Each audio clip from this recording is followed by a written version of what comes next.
శ్రీమాత్రే నమః. పుట్టిన ప్రతి జీవికి మరణం తప్పదు. మరణించిన వ్యక్తికి చెందిన కొన్ని వస్తువులను వారి జ్ఞాపకంగా వాడుతుంటారు. అలా చేయడం కష్టాలు కొని తెచ్చుకోవడమేనని గరుడ పురాణం చెబుతోంది. మరణాన్ని అడ్డుకోవడం ఎవరికీ సాధ్యం కాదు. అయితే మరణం తర్వాత ఆత్మ ఏమవుతుంది, లేదా మరణం తర్వాత ఆత్మ ప్రయాణం ఎలా ఉంటుందనే దానిపై చాలా మందికి భిన్నమైన అభిప్రాయాలు ఉన్నాయి. హిందూ మత గ్రంథమైన గరుడ పురాణంలో మరణం గురించి సమగ్రంగా వివరించారు. జీవి పుట్టుక, మరణం, పాపం, పుణ్యం, స్వర్గం, నరకం గురించి ఈ గ్రంథం పూర్తిగా తెలియజేస్తుంది. సాధారణంగా మరణించిన వారి వస్తువులు మనం వాడవచ్చా లేదా అనేది ప్రతి ఒక్కరి మైండ్లో ఉన్న ప్రశ్న. దానికి సమాధానం ఈ వీడియోలో వివరంగా తెలుసుకుందాం. కొన్ని మరణాలు సహజంగా శరీర బంధం తెగిపోతూ సంభవిస్తాయి. కొంతమంది బలవంతపు కర్మలతో దుర్భరమైన స్థితిలో మరణిస్తారు. కొన్ని మరణాలు దుష్ప్రభావాల చేత సంభవిస్తాయి. ఒక వ్యక్తి మరణించేటప్పుడు ఆత్మ అతనికి సంబంధించిన చాలా మంది వ్యక్తులతో, వస్తువులతో, జ్ఞాపకాలతో జీవితం గడిపి ఉంటుంది. అలా మరణం సంభవించినప్పుడు ఆత్మ అన్నింటినీ కోల్పోతుంది. అయితే కొందరు చనిపోయిన వ్యక్తుల వస్తువులు కానీ, బట్టలు కానీ వారి జ్ఞాపకంగా ఉంచుకుంటారు. మరికొందరు వారితో పాటే ఆ బట్టలను, వస్తువులను దహనం కానీ, సమాధి కానీ చేస్తూ ఉంటారు. మరికొందరు వాటిని దానం చేస్తారు. గరుడ పురాణంలో చనిపోయిన వ్యక్తికి సంబంధించిన కొన్ని విషయాలు ప్రస్తావించారు.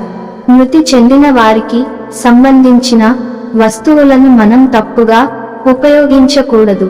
ఇది చనిపోయిన వారి ఆత్మను ఆకర్షిస్తుందని, ఫలితంగా ఇంట్లో ప్రతికూలతను వ్యాప్తి చేస్తుంది. గరుడ పురాణం ప్రకారం మరణించిన వ్యక్తికి సంబంధించిన నగలు ధరించకూడదు.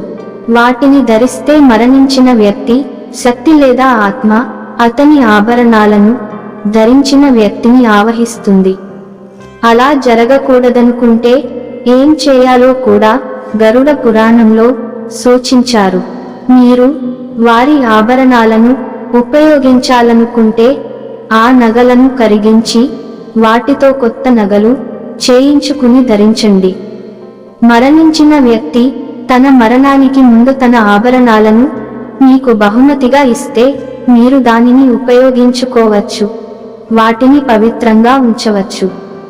అలా కాకుండా మరణించిన వ్యక్తి వాడిన ఆభరణాలను ధరించి తప్పు చేయవద్దు. గరుడ పురాణం ప్రకారం మరణించిన తర్వాత కూడా మరణించిన వ్యక్తి ఆత్మ ప్రాపంచిక అనుబంధాన్ని విడిచిపెట్టదు. అటువంటి పరిస్థితిలో మీరు వారి దుస్తులను ధరించడం వల్ల వారి ఆత్మను ఆకర్షించవచ్చు. అందుకే చనిపోయిన వారి దుస్తులు ధరించడం మంచిది కాదు. చనిపోయిన వారి సానుకూల, ప్రతికూల శక్తి వాచ్లో నివసిస్తుందని నమ్ముతారు. చనిపోయిన వారి చేతి గడియారాన్ని ధరించిన వ్యక్తి ప్రతికూల శక్తితో ప్రభావితమవుతాడు. ఫలితంగా అతను చనిపోయిన వారి గురించి మళ్ళీ కలలు కంటాడు. ఈ కారణాల వల్ల మనం చనిపోయిన వ్యక్తి చేతి గడియారాన్ని ఉపయోగించకూడదు. గరుడ పురాణంలో చెప్పినట్లుగా మరణానంతరం మనం ఆ వ్యక్తితో ముడిపడి ఉన్న ఈ 3 వస్తువులను ఉపయోగించడం వల్ల మరణించిన వారి ఆత్మకు విముక్తి లభించదు. ఆ వస్తువులను మళ్ళీ తమ సొంతం చేసుకోవడానికి వారు ప్రయత్నిస్తారు. పైన పేర్కొన్న 3 విషయాలు మాత్రమే కాదు, చనిపోయిన వ్యక్తి ఎక్కువగా ఇష్టపడే వాటిని మనం ఉపయోగించకూడదు. చనిపోయిన వ్యక్తులు కలలో కనిపిస్తే ఏమి జరుగుతుంది? కలలో చనిపోయిన వారిని చూడటం అంటే మంచిదేనట. చాలా కాలం జీవిస్తారట. చనిపోయిన వారు వచ్చి మనలను ఆశీర్వదించినట్లు కలలుగన్నట్లయితే అన్ని రకాల శుభాలు జరుగుతాయని అర్థం.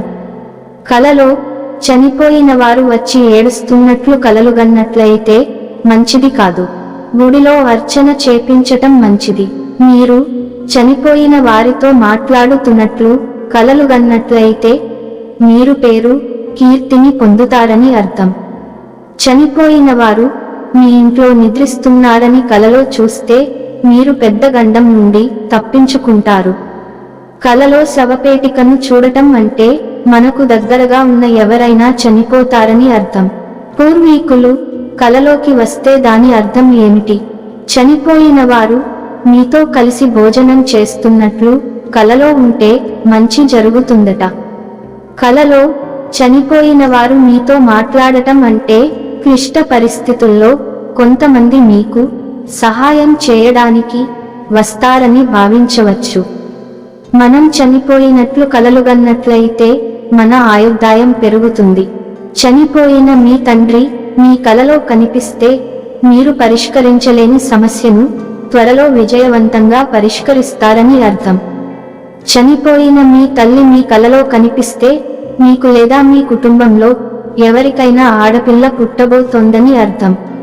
మీరు చనిపోయినట్లు కలలుగన్నట్లయితే మీకు లాభాలు ఉంటాయట. జీవితంలో మరింతగా ఆనందం ఉండబోతుందని అర్థం చేసుకోవాలట. మీకు ఈ వీడియో నచ్చితే దయచేసి లైక్ చేసి సబ్స్క్రైబ్ చేయండి. ఇంకా మీ ఫ్రెండ్స్ అండ్ ఫ్యామిలీ మెంబర్స్కి షేర్ చేయండి. Thanks for watching.